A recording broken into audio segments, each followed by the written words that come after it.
Live. Okay.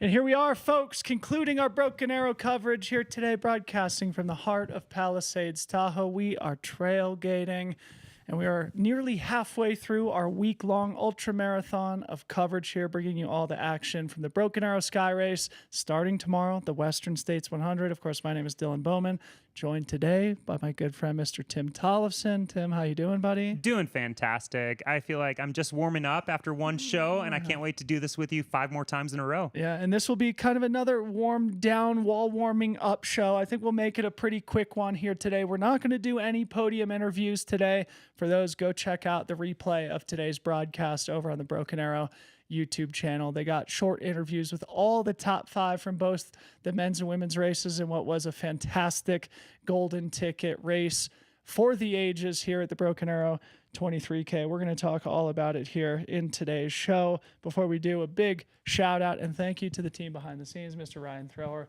on the 1s and 2s, who worked so freaking hard this weekend, took some of your best photos of all time. Ryan, we love you and appreciate you. There's the patented peace sign from Ryan off camera. Also, Harmony Bowman behind the scenes, who has helped organize all these shows and generally been working for months and months in putting our Broken Arrow Western States and TrailCon plans together. And we're finally doing it, and we're so far surviving. So thank you to the team behind the scenes. Also, thank you to Hoka for supporting our coverage of Broken Arrow and Western States. Check out Hoka.com, grab a pair of that Mafate X, and also please do subscribe to this YouTube channel. You're always going to want to stay up to speed as to what we're doing, what we're talking about. We do trailgating coverage in all the big races seemingly throughout the season. So smash that subscribe button.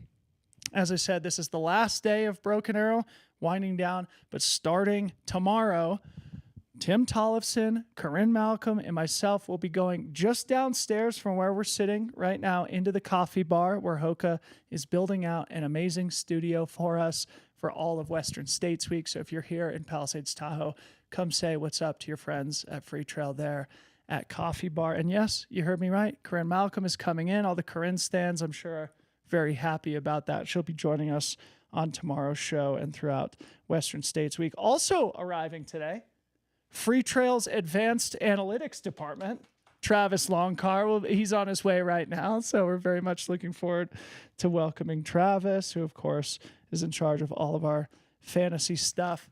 And, yeah, in general, the team is feeling pretty good going into Western States Week. Tim? Absolutely. I think the team has kicked it off on the right foot. You know, this was a great way to, tease out what's coming. And as we all know, Western States, the most important weekend of the year in the entire sport, but Broken Arrow was such an important race on the calendar. And I think that we've just shown, as we talked about yesterday with Danny, it's exciting to be able to share these stories as the sport is elevating year over year. And I'm excited to dive into the 23K results with you because that was a race. That was a freaking race. Before we do that, you and I were just talking downstairs about the run that you went on today. Fill the audience in because it seemed like it was pretty cool. All right. So super fans of Western States know what I'm about to say, but those on the periphery or on the fringe, there is a really cool project that has been years in the making. It's still a few years out, but there's a reroute going on in the Granite Chief Wilderness, which is right after you've gone over the escarpment at, 3.5 miles into the race.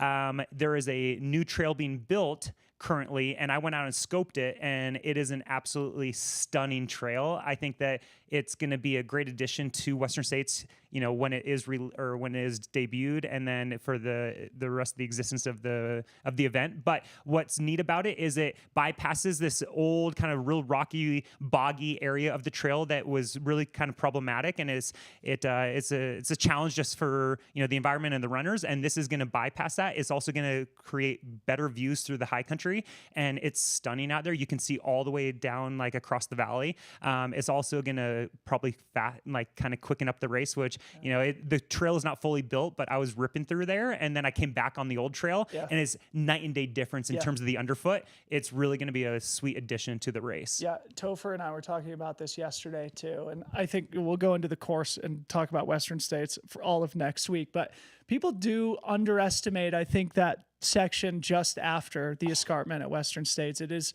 very sparsely used stretch of trail. twisty, turny, uppy, downy, boggy, sort of peters out a couple of times. You're not sure if you're going in the right direction. So this will be an improvement of the Western States course. Big, huge views and an army of volunteers and Forest Service professionals have been working the last couple of summers to start putting that together. And I'm planning myself to go out there and camp out and swing the shovel a little bit if I can make some time this summer. Heck yeah. Pay my dues for the Western States organization. So absolutely. And one thing, we'll go into this week, but guaranteed Western State runners this year, by mile 6, your feet are going to be soaking wet. The trail is wet. And so, but don't be alarmed. Just prepare for it. Mentally kind of, check that away that, 2 hours into your race, your leg or your feet are already going to be dripping. But fear not, as we were also talking about, and we'll talk about this week, the Western States course has never been faster than the course here in 2025. We'll tell you more about that later.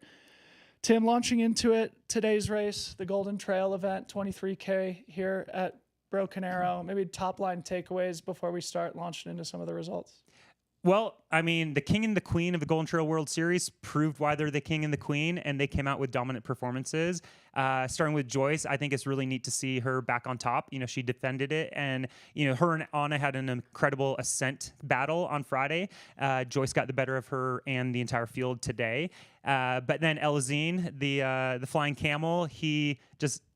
he does what he does. He wins. Yeah. If it's down to a second, 4 seconds, a blowout, the guy doesn't lose. And he does, but he really delivers. And I think he's just adding another incredible win to his resume on the Golden Trail circuit. It's funny you mentioned that because I had been thinking something similar as it relates to El Hussein and, people like Jim and Killian and Courtney and stuff. And that winning is something you have to learn how to do.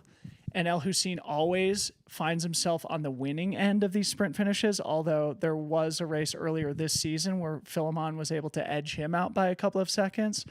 There is something to be said for the skill of winning and something you have to kind of learn how to do. I remember listening to a podcast with LeBron James where he mentioned this himself, having been a winner everywhere he went, leading up to the pros, having been this phenom coming up as a high school basketball player.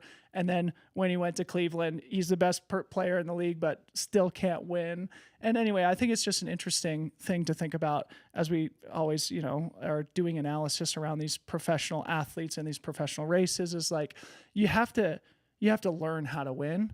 And once you win the first time, it makes it easier to win over and over and over.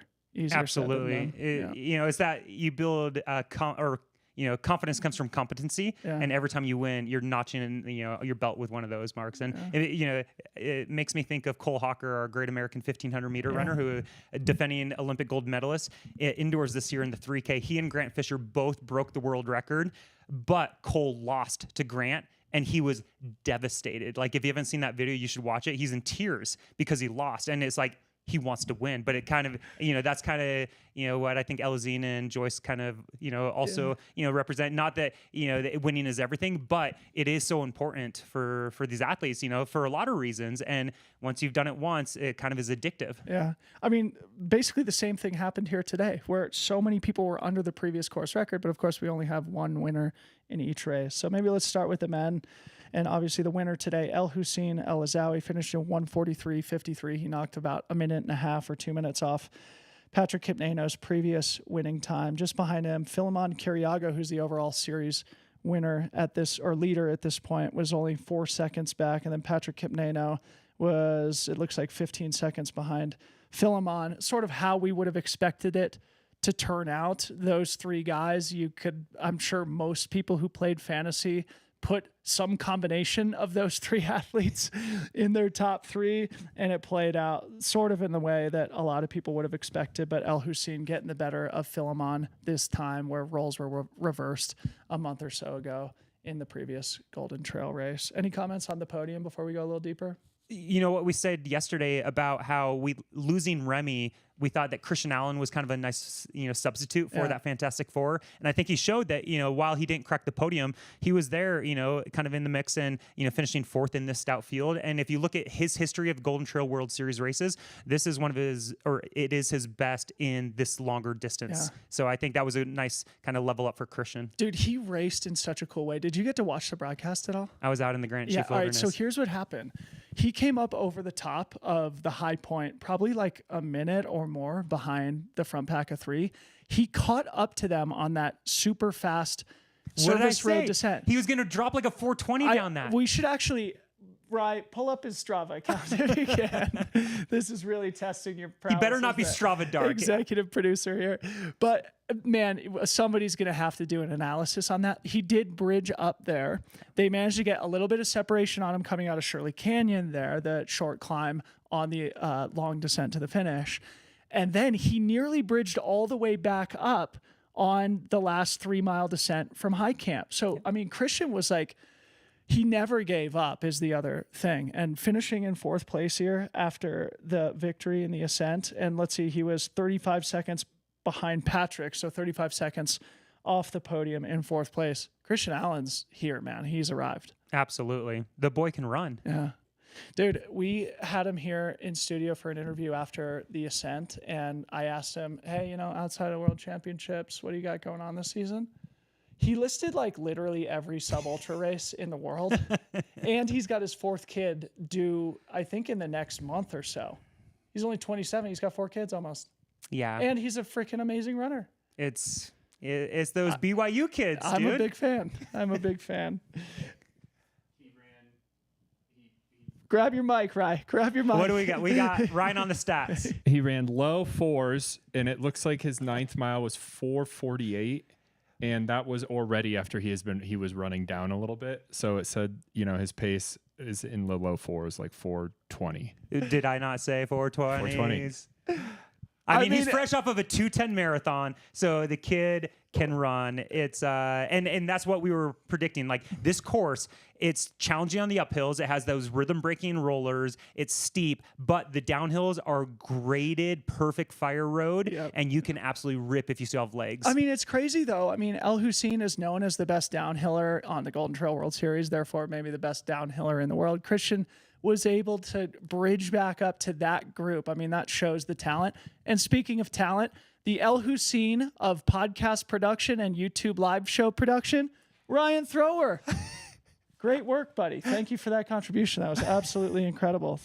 In 5th place, Lucas Earl, a cool up-and-coming name, a German athlete, only 20 years old here, Tim, finishing in 5th place, 1:45.19. So that puts him roughly 30 seconds behind Christian Allen. He was 15th in the ascent. Yeah.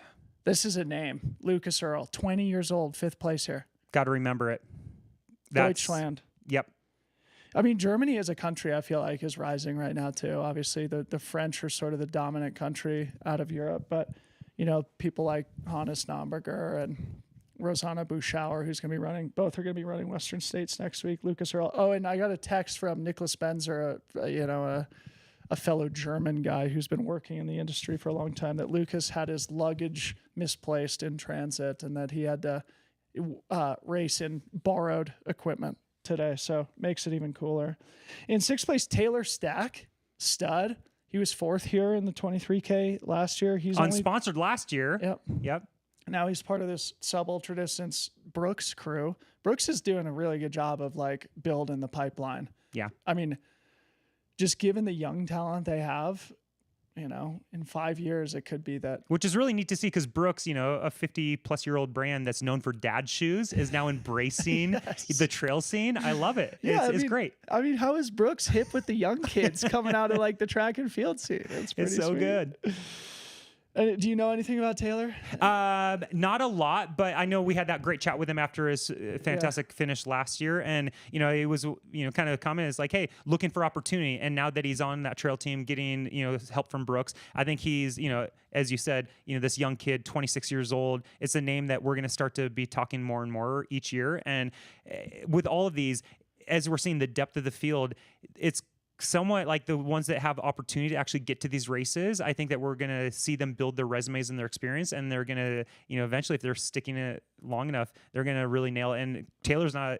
He's a name that I would not be surprised to see him cracking, the podium at one of these races not too long. Compared to some of the other guys, he just doesn't have the international experience. And this was a truly international field. I think that's something that actually looking through the results, what's cool about the men's field is we had 5 Americans in the top 10 and we had 9 in the top 15. And, obviously this was an American race, but the amount of international talent that came out here, that's really impressive. And I think it speaks to guys like Taylor and these other brands that are starting to support the up and comers. I think we should continue to see that year over year. Yeah, and going back to the Ascent on Friday, the top 6 men were all Americans. Yeah, it's really cool. Making us proud, boys. Love it. All right, so in 7th place, Cam Smith from Crested Butte, only 29 years old still. He's been in the game for a long time. He's been known as one of the best ski mountaineers in North America, probably the best, arguably, over the last 7 to 10 years. And he dealt with a major knee surgery. I think it was probably 12 or 18 months ago now. He's been building back steadily, but it seems like he's really back at the top of his game now. He qualified for Team USA in the Classic at Sunapee Scramble a couple of weeks ago. Brought home 2 great performances here this weekend, a 7th place and 1:46.25. That's only basically a minute slower than the previous course record, only good enough for 7th today, but Cam Smith put up a pretty solid performance. Mason Copy, do you know this kid?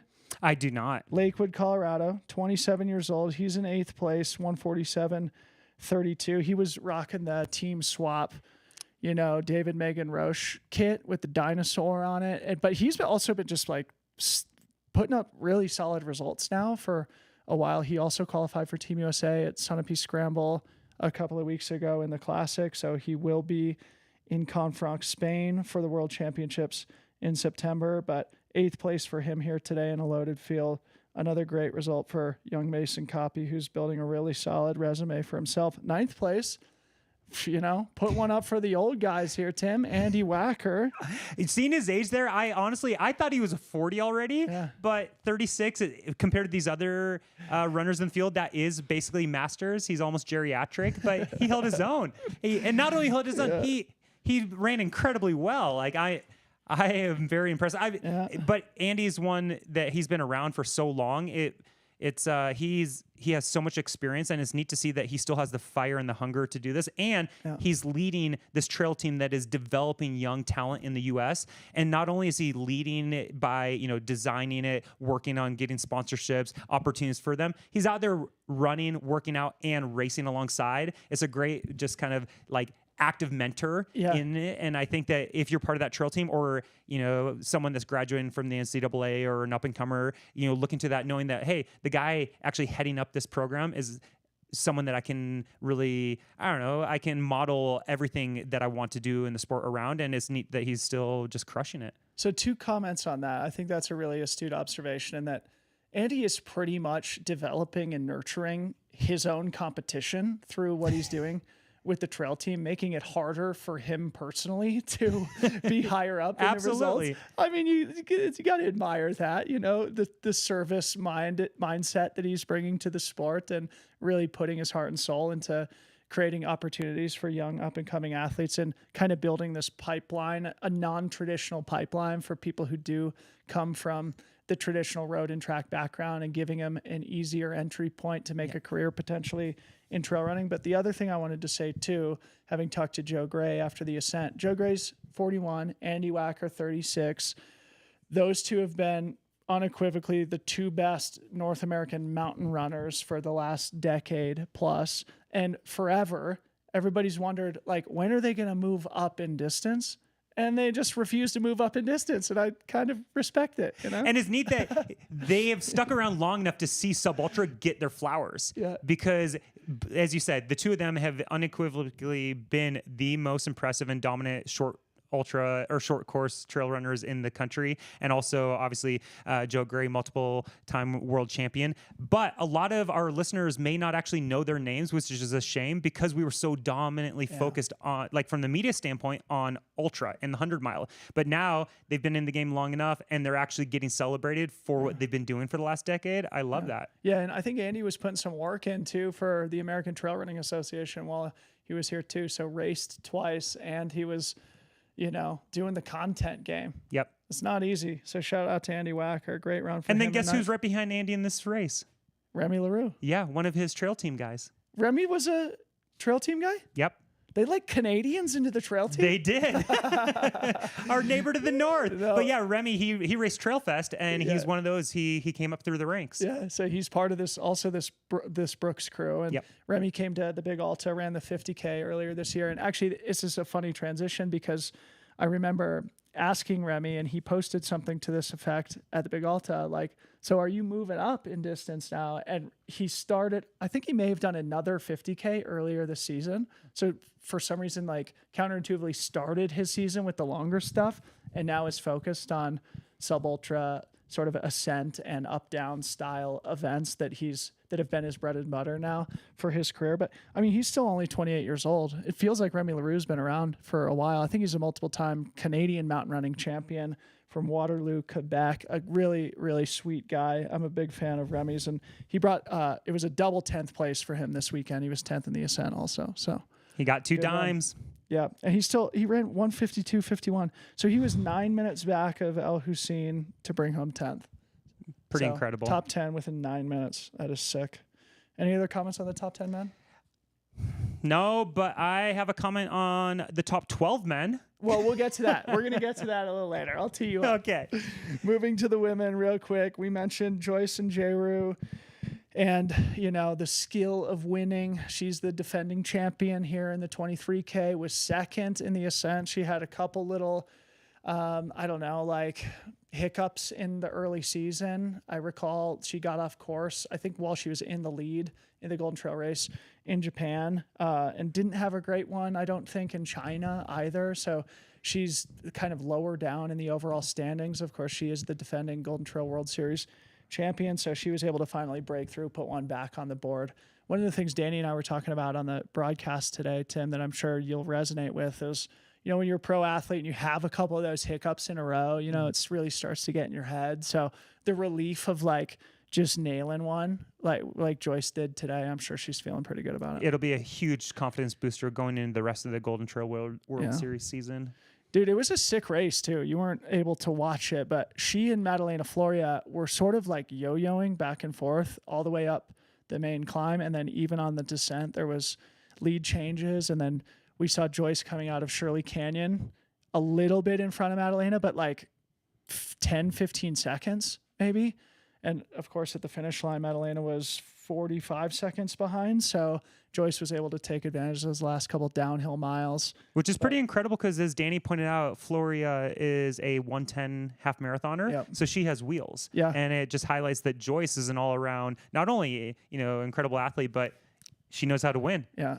So I think that was probably one of those, in the final descent, you have to lay it all on the line and go through the death cookies, as Danny said, and, full send. And to put 45 seconds on someone world class like Floria Madalena is pretty incredible. Yeah. One of the things we were also talking about is how Madalena does have that, what is it, a 1:10 or what was her half marathon? Yeah. 70-minute half. 70-minute half. So, but she had always viewed her weakness as technical downhill running. And so when you take someone of her talent and over a couple of years, she builds the skill with the technical downhill stuff, even though Joyce was still able to get away from her a little bit. At the end of the day, it's only 45 seconds in this race. So Madalena, of course, has been world-class for a couple of years. And it feels like, there's really no weaknesses in her game anymore. Whereas maybe a couple of years ago, Joyce would have been able to run away from her a little bit more on that descent. Third place, Anna Gibson.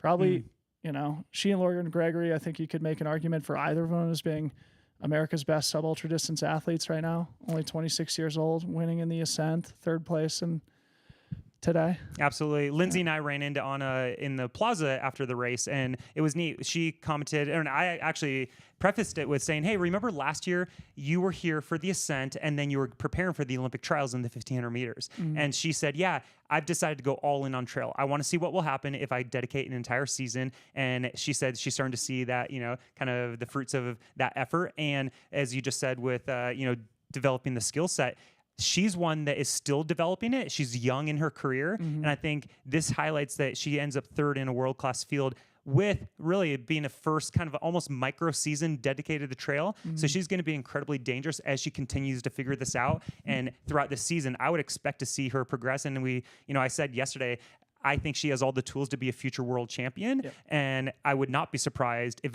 in September of this year, she's a world champion. Yeah, or potentially, double medalist is certainly on the table for Anna. No pressure, though, Anna. No, we love pressure. No pressure. But yeah, I think kind of what we were just saying with Madalena, Anna having this track pedigree, she does also have the advantage of having grown up in Jackson Hole and being like a mountain-oriented person in her free time. Obviously when she's in college racing at that level, Division I at University of Washington, she's probably not doing a ton of like VK style workouts, but there's something about that, nature versus nurture thing where she's got the nature of having lived at altitude her whole life, of having grown up in a family who enjoys outdoor pursuits, but also she's got the, Olympic trials pedigree. So she's 26 years old. Anna Gibson for the next 10 years. She's going to be a household name if she's not already. And while she's demonstrating the sub-ultra pedigree, you know what her next race is? Did she mention this? Yes, the Steamboat Gravel Race. Absolutely. So we have like a young Heather Jackson in the making. That's what I said. Dude, I should watch our own show. I'm sorry. Yeah, come on. Yeah, I called her Heather Jackson Jr. when she was in here in studio. She's going next week for the viewers and listeners. She's going to do SBT Gravel, which is the 170-mile gravel cycling race in Steamboat Springs, Colorado. So shout out to Anna. But she's coming to TrailCon before, so get your autographs there. Fourth place, Lauren Gregory. We saw Lauren come up over the top slightly in front of Anna. It turned out at the finish line, they were separated by 2 minutes and 15 seconds. So it seems like maybe Lauren pressed the gas a little bit too hard on the climb, or Anna was just able to put a little bit of a gap in on the descent. But still, Lauren just under Sophia Locklee's previous course record time. So fourth place here today. It's easy to kind of forget results when you start getting into fourth, but Lauren Gregory, man, she and Anna, they're both going to be on the classic team for world championships. Like, those are two great anchors for the team. Absolutely. And what's really impressive with Lauren, and we mentioned it, was that she was coming off of kind of a springtime injury. And so while probably cross-training a fair amount, the running legs and the technicality of, specificity for an event like this may not have necessarily been there. But if she can maintain her health over the summer, you're right. It's that 1-2 punch is going to be very dangerous for Team USA. Yeah.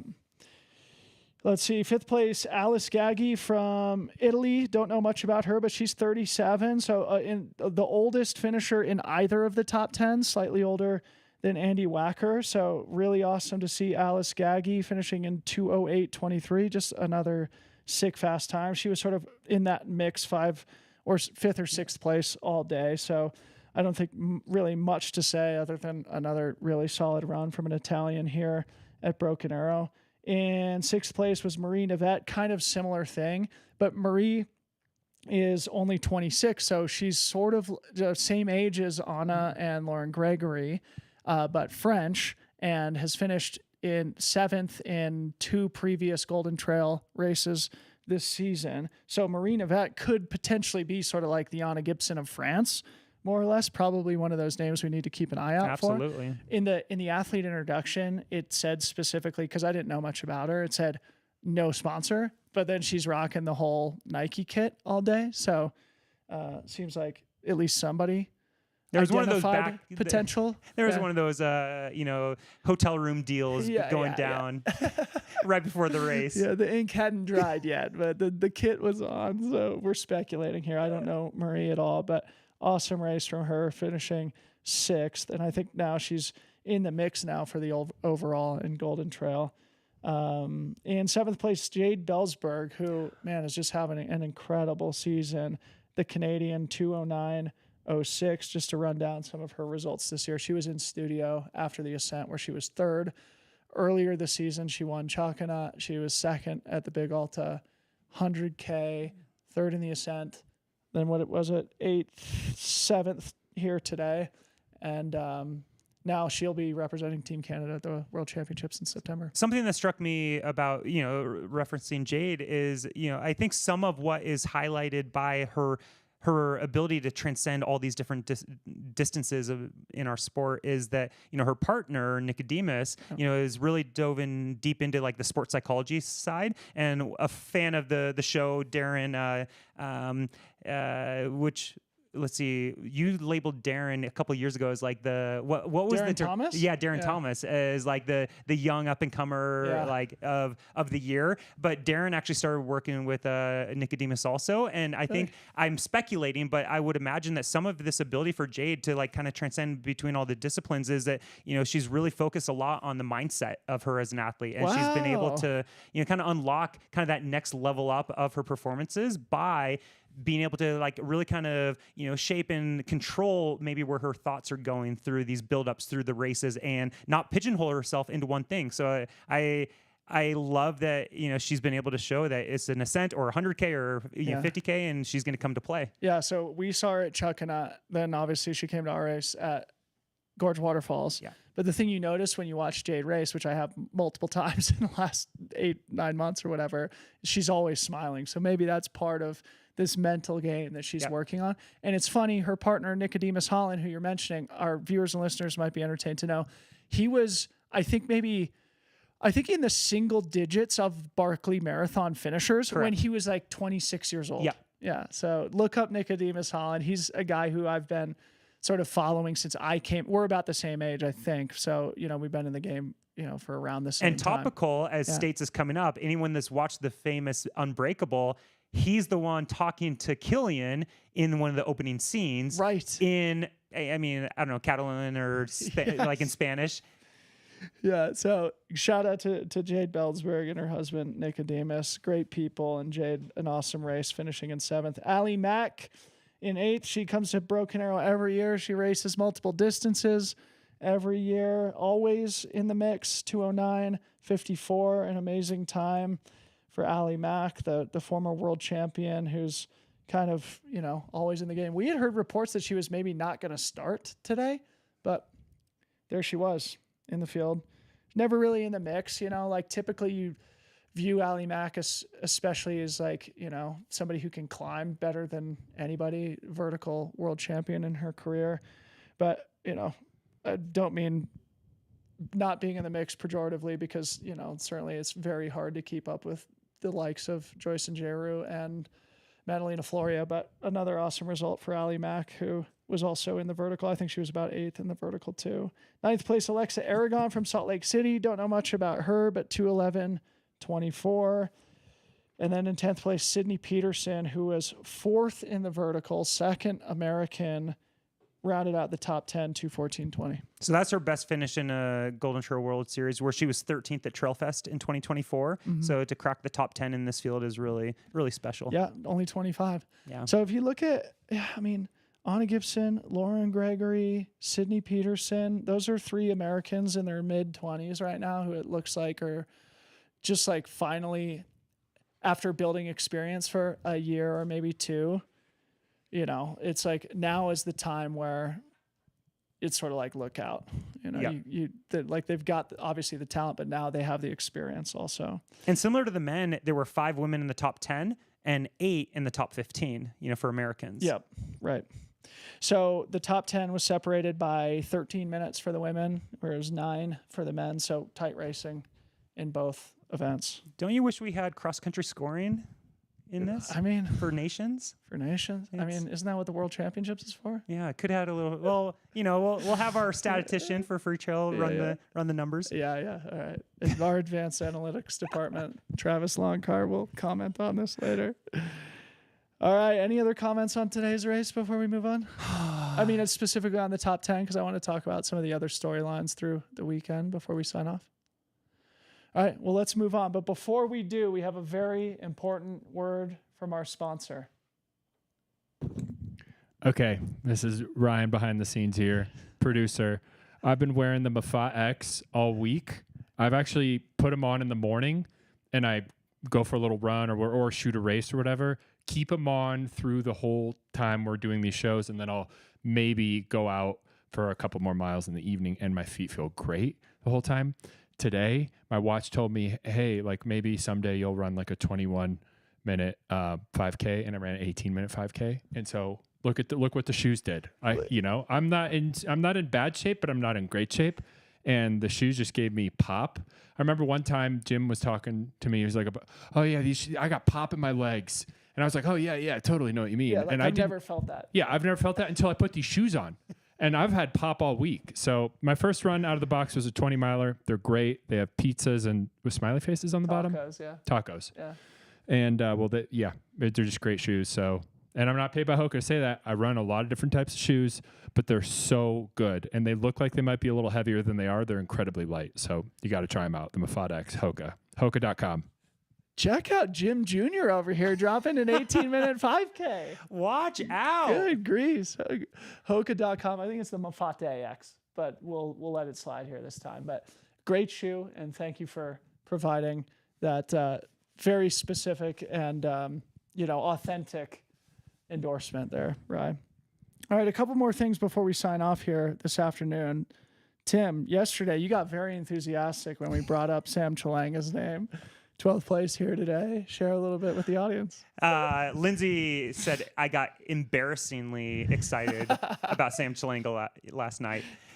Dude, I don't think anyone in Freetrail Fantasy had him in their top 10, but now the name is known in the trail world. And to come out, which I believe was his only second trail race ever, followed up by his first trail race ever on Friday, to get 12th place in this field and almost crack the top 10 is incredible. And what did I say? Do you recall? Fitness is fitness. Fitness is fitness. But he's 40. He won the Masters division, if there was one. But to get 12th place in this field, I think is absolutely incredible. And even looking at some of the men behind him, he ran a stout time, 155.08. Like you referenced this.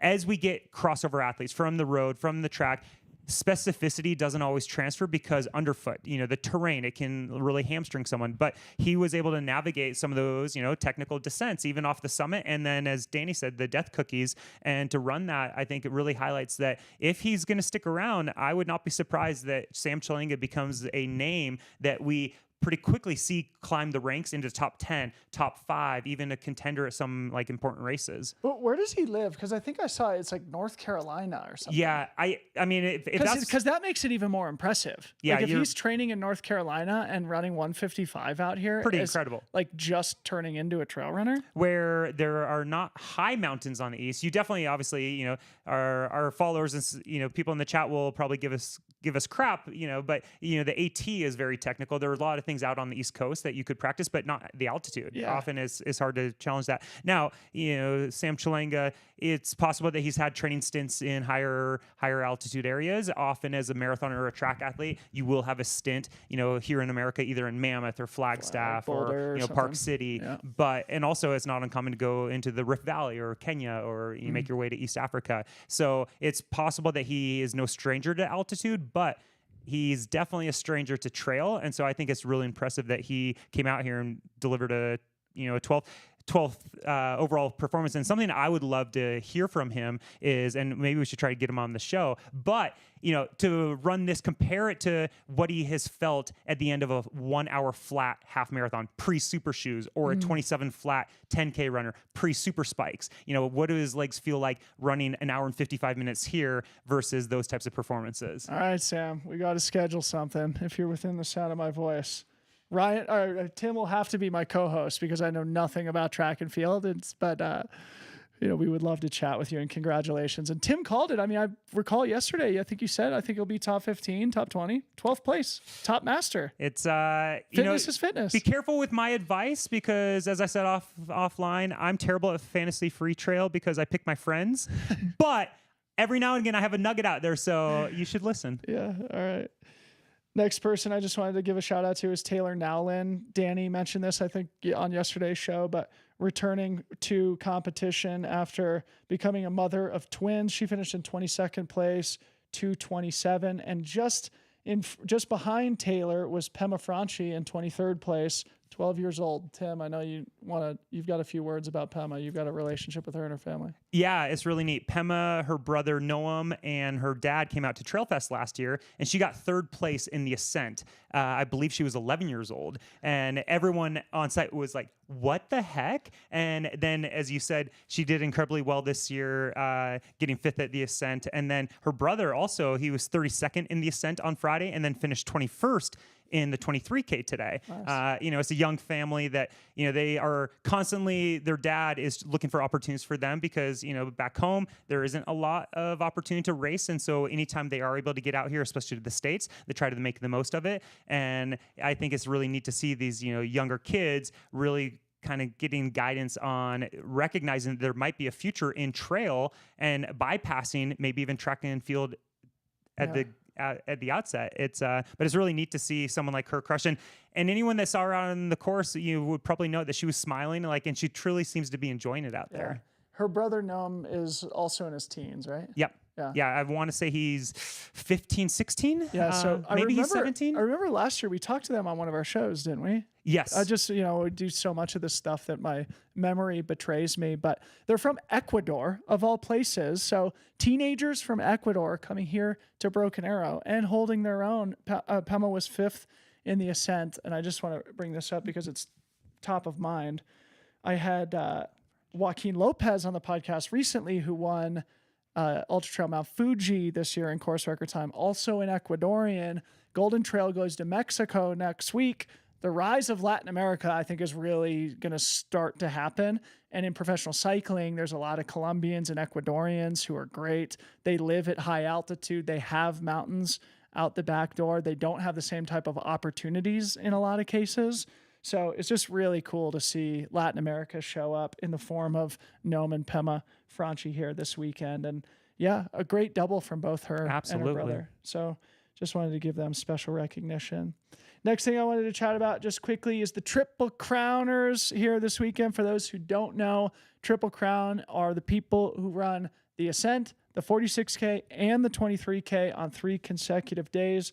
The winners here this year were Amanda Basham, I think for the 2nd year in a row for her, and Sean Van Horn, who's a friend of ours from Carbondale, Colorado, on the men's side. So I think, Tim, with Trail Fest, you probably see this too. It's more and more popular, I think, for people to come to 3-day running festivals like this and what you have, and wanting to sign up for multiple races. It's pretty cool. Absolutely. And people are just finding that 1 race is fun, 2 races is great, and 3 races is even more enjoyable. Yeah. And it's also an opportunity for people that might want to eventually get into a 50-mile, 100K, or 100-miler, test themselves, because these add up to 50 miles over 3 days. Is more approachable. It's kind of like training camp for Western states, where you can come out and run the course over 3 days, maybe not get as beat up and kind of have operating legs so you can hang out with the family and do things. But it's a really nice way to tease into it. And also we're finding that a lot of these triplers do go on to some of the longer stuff. So I was going to say that because I think I would assume Amanda used this as a training camp for something else. I know she has in the past for UTMB, but doing the triple here this weekend, it's really hard to be competitive in any of the 3 races when you're going up against athletes who are targeting one specific event. So instead, just having a competitive mindset, doing the best you can, but using it as a training camp and a big training stimulus for something later on in the summer. Pretty cool to see. And I'm sure that fitness will pay dividends for both Amanda, Sean, and those that finish behind them in the future. Another name that we should touch on, Jessie Diggins, finishing the Triple Crown this year. Olympic Nordic athlete, gold medalist. It's pretty cool to see. And I believe last year she participated in the 46K, which may have been her first ultra, and so to see her come back and ask for more is really cool. It kind of probably speaks highly, or it probably speaks favorably of her getting into the trail world, as she may transition eventually out in Nordic skiing, or maybe maintains both. But I think that's really neat. And then also a name people may not know is Chrissy, right behind Jesse in 6th place. She won our Mammoth Triple, and she's also signed up for our inaugural Mammoth 200-mile race. And so that speaks to the, like, you know, a lot of these athletes might be using the Triple Crown, the ability to test themselves as training efforts for much bigger objectives in the future. Come on. All right, Chrissy Harklerode. Hope you're feeling good. Great training camp for the Mammoth 200. Awesome stuff. Couple more things before we wind down. Just want to give a shout out to Killian Jornet. You may have heard of him. He's been a pretty good athlete on the scene for the last 20 years. Had a tough go in the ascent, but it has been reported to us via Kim and Topher Gaylord that Killian was up on the top of the mountain today in a puffy jacket and tights to cheer on his teammates from Normal, Joyce and Jayru and El Hussein El Azawi, both champions here this weekend. So Killian, up there to do the clapping and cheering just 1 week before he takes on the Western States 100 again. So, and for those that, I was hearing like murmurings of like, oh, the ascent didn't go well. Is Killian not going to do well at Western States? Did you see where he was yesterday between the ascent? Wasn't he out in the canyons? Yeah, he went out and he ran, 15 miles on the Western States Trail, hitting some of the canyons. And so I don't think anyone should be worried. He was, back out there crushing. And it wasn't like an average, actually I'm going to pull it up so I don't misspeak, but he logged 15 miles at 7:20 pace, kind of from Forest Hill, making his way out towards Driver's Flat. So any of those people that may have started doubting, I would say the king is very much alive. Well, the crazy thing is, he's a father of 3. He's 36 or 37 now. He flew in the night before the ascent. He lives in Romsdal, Norway, literally on the edge of the sea, at sea level. Gets off a transatlantic flight in Reno, drives up here, and then steps to the start line of definitely the top, maybe the deepest ascent race in North America this season. And I mean, he is human after all. If I would have tried to do that, I would have DNF'd halfway up the mountain, but Killian still made his way to the top. And I think we may have mentioned this earlier in the week, but classic Killian, showing just his character as a human being. He finished 5 seconds in front of Anna Gibson, and he made sure to get out of the way so that she got the kudos and the photography, and of course, I'm sure everybody up there wanted to get photos of Killian, and he was the person who said, no, let me get out of the way so that Anna gets her flowers. So just wanted to give him a shout out. We talked about Grayson Murphy, but it's worth restating. 5th place in her first ultra. She was under the previous course record. A great debut from Grayson. I hope she remains ultra curious or, continues to expand her racing experience if it motivates her.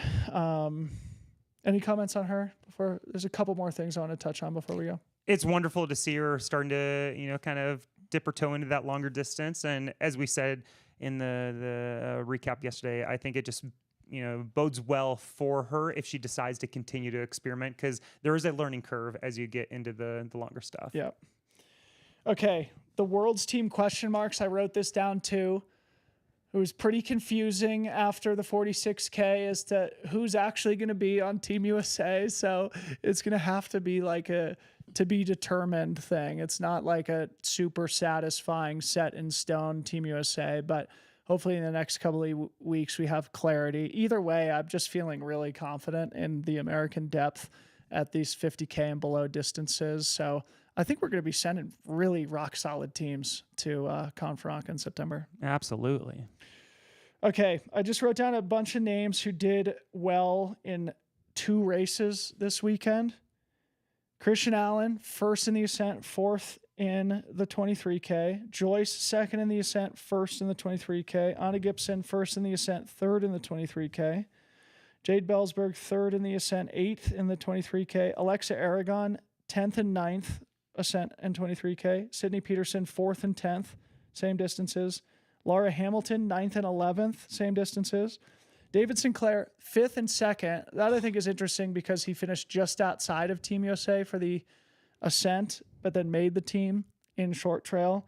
And it's pretty cool to just see. Usually most of these people are doing the double on the 2 short distances, but David did ascent and 46. Philemon 7th in the ascent, 2nd today. Remy LaRue double 10th. We already mentioned that. Ryan Becker did the David Sinclair, 9th in the ascent, 3rd in 46. Noah Williams, we talked about him yesterday, 11th in the ascent, 4th in the 46.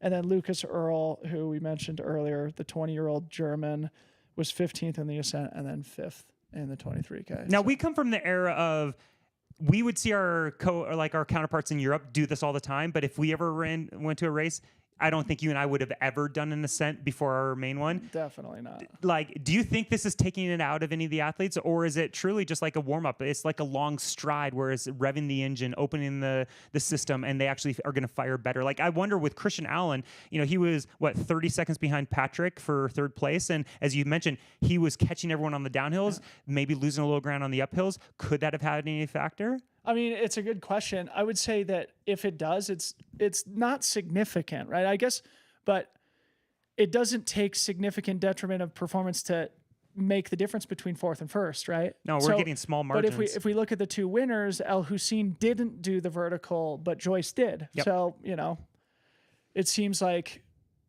6 of one, half dozen or the other, if that's a metaphor we can use in this circumstance. I think people know what we're talking about, but it's interesting. And I mean, I think it's just fun and entertaining. And as you look ahead towards the World Championships, there's at least going to be a few people who are doing multiple distances, like Anna Gibson, for example. So really good stuff. Kudos to everybody who did take the start line in more than one event, especially those who we just mentioned who really crushed it.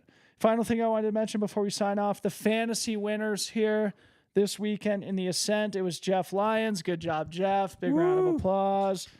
46K Barek Hanusek, which to me looks like a Eastern European name, like Slovakian or something. Congrats to you, Barek. We're proud of you for the 46K.